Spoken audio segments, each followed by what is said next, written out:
Hi there, I'm Lewis Foster from the Manx Radio Newsroom. Thank you for choosing this edition of Newscast. Now, late last week, I had the pleasure of going down to Manx Telecom for an interview with Chief Executive Gary Lamb.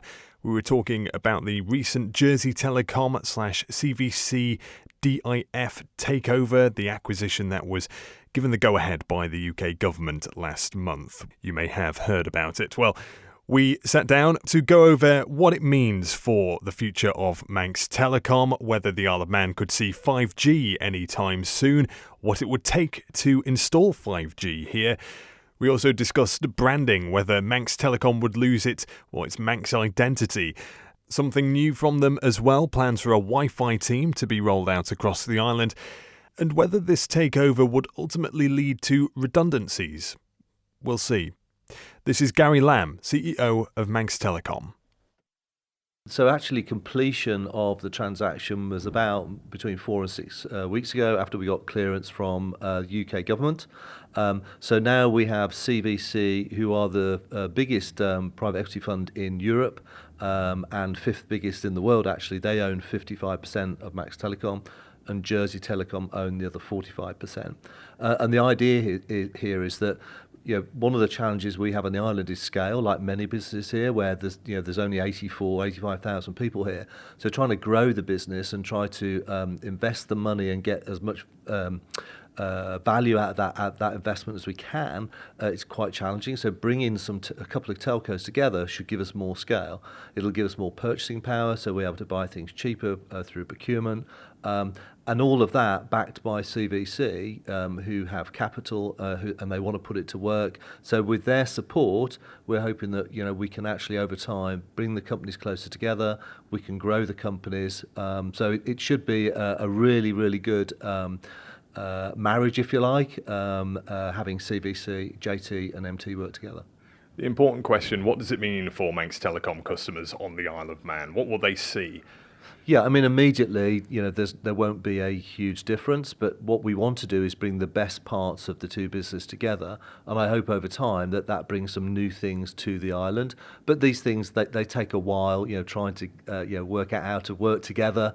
But yeah, ultimately, long term, it has to be good for everybody, because going back to the point about scale, we're just too small. We need more traffic. We need more customers, if you like, to be able to make this work really effectively. And we're not going to see signs come down and Manx removed and Jersey put up, or Jersey Telecom or Manx Telecom by Jersey, or that kind of thing? No, absolutely not. I mean, one thing that for me and for us, the company, is very, very important is, we are a Manx company. It's Manx Telecom. That brand is critically important. We consider ourselves to be a community company. There's no way on earth this is going to become Jersey Telecom. Jersey Telecom will keep their branding in Jersey and will retain our Manx identity and our branding here. One of the core features around this that you mentioned was 5G and the eventual rollout of 5G on the island. Still a fair way to go. Can you give us an update on how soon we could see 5G all across the island? Yeah, I mean, first of all, I absolutely recognise that there are areas around the island where the mobile coverage and the performance is not where it needs to be. What we've got is a network which is due to be replaced, and that's a significant investment. That's going to be 20 to 30 million pounds. Our real focus has been on fibre over the last number of years, but we do need to replace that network. Now, one of the good things about coming together with Jersey Telecom, they've invested in their network. So one of our options there is that we can use their network and roll it out across the island. The thing we will need to do, as well as that investment, is we need to get more masts around the island. So we need probably about 20 more masts so that we can fully use 5G and all of its capability, for our customers on the Isle of Man. That's got to be a challenge, hasn't it? 20 new mass planning applications going through. Are you concerned about that?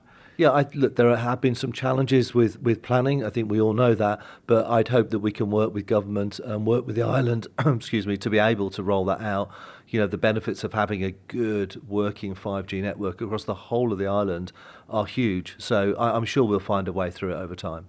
And at the same time, we're talking about the switch off of the copper network as well soon. So, and around a third, is it, that we've still got connected to copper network on the island? Yeah, we've got 2/3 of customers have got fibre. Fibre is significantly better than copper. We do need people to come off the copper network by 2029. And the reason for that is, like any technology, it becomes eventually its end of life, and it's not supportable, and you can't get repairs. So it becomes harder for us to actually maintain it. So we want to move everyone onto fibre to get the best experience they can. I'm hoping by 2029 we've got everybody on the island onto the fibre network. You mentioned about the network around the island as well, and during TT there was, I suppose, extra demand on it, more complaints from your end, I suppose, as well. How was it negotiated? What did you have to do during that period?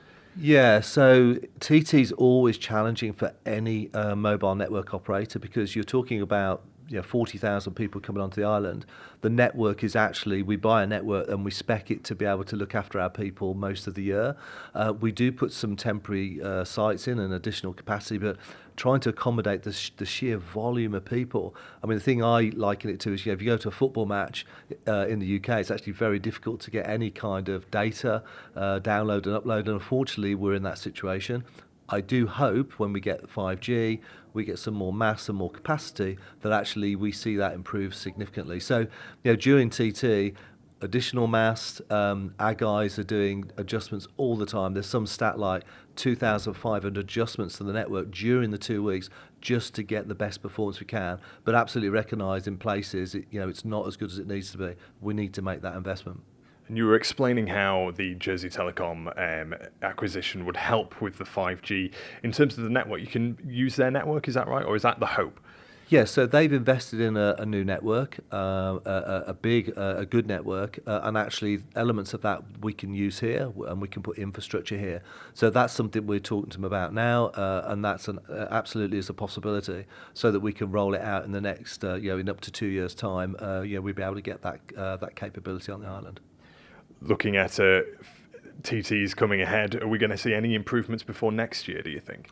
Yeah, and we're always, every year, even straight after the TT, I was talking with the network guys, okay, look, the experience that we've had this year, how can we improve it next year? So, all the time. One of the things you see is, we all see it, we're using a lot more data, we're using our phones a lot more, there's now streaming of the racing during the event.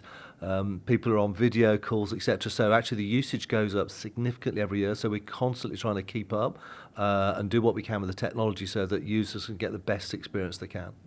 And speaking of users in their own home, you mentioned something about a Wi-Fi team and this group of vans that are going to go around and supporting people in their own homes. How so? Yeah, so one of the things that we see on social media and are very aware of is that there are many devices in people's homes. And some of those devices might conflict. Some of the technology might be on the same channel. And there's things in the house, and the way the houses are built, we've got Manx stone, we've got things like Kingspan in new buildings. So we're finding that people have a lot more challenges getting the best Wi-Fi they can in the property. A lot of the times it's not the broadband, it's actually what's going on inside the home. So what we're doing is recognise this is a growing problem, and we need to try and help people solve these problems, is we're putting a team together. As you say, we'll have a number of vans and actually go out and help people fix those problems and just try to optimise their Wi-Fi network in their house, if you like. Of course, there's always going to be some problems. It's never the case that we don't have any issues with the network. Sometimes there might be some router issues, but most of the problems around the devices, their interaction, and how it works in the home. So we need to help people get their Wi-Fi working as best we can. You were saying about thick walls, and I know we have an old property ourselves, which is all Manx stone, so that can pose a real issue, can't it? Yeah, it's an issue for getting Wi-Fi around the home. We have something called an extender that goes with your router, but it's actually going back to mobile. It's a real issue for mobile. Trying to get the signal through into your home if you've got thick Manx walls is frustrating. I don't get great signal at my home, which is frustrating. But unfortunately, the technology, it's quite difficult to get through those good old Manx stone. You've got a metre or 2 metres of stone. It's real tough. Anyone wondering about the JT CVC takeover as well will be wondering what it means for Manx Telecom employees. Is there going to be any redundancies? Yeah, so if we just go back to why, I mentioned earlier that actually it's about scale. We need to bring the companies together over time.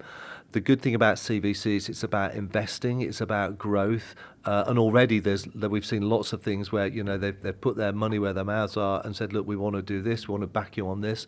So I see this really as how we grow the organisation. I mean, over time in any business, when you bring things together, there's going to be some changes in personnel.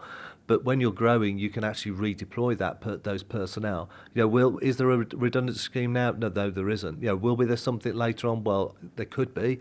And we'll go through the normal process when we do that. But fundamentally, this is about trying to grow the business with the backing of JT and CVC. And could that be mandatory redundancies? No, I mean, whenever this has happened before, and it's very, very rare, you go out with a voluntary scheme, and usually you get more people want to take voluntary than you do in terms of mandatory. So, there is no plans to do anything. We always manage these things very well, so I don't see it as being a big issue for us.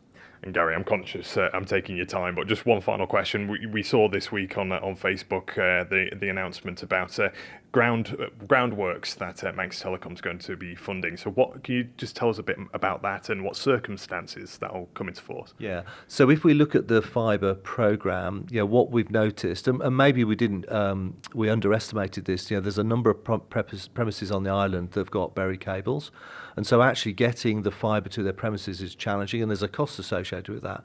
So what we've ended up doing is we've worked out that actually for anyone who's got that problem, block duct or buried cable, that up to 20 metres, will now start to take that barrier away, and will help to do that and fund that so that we can get fibre into people's homes. And if you think about, we're trying to get fibre everywhere by 2029, we just see that as a way of trying to hit that deadline over time.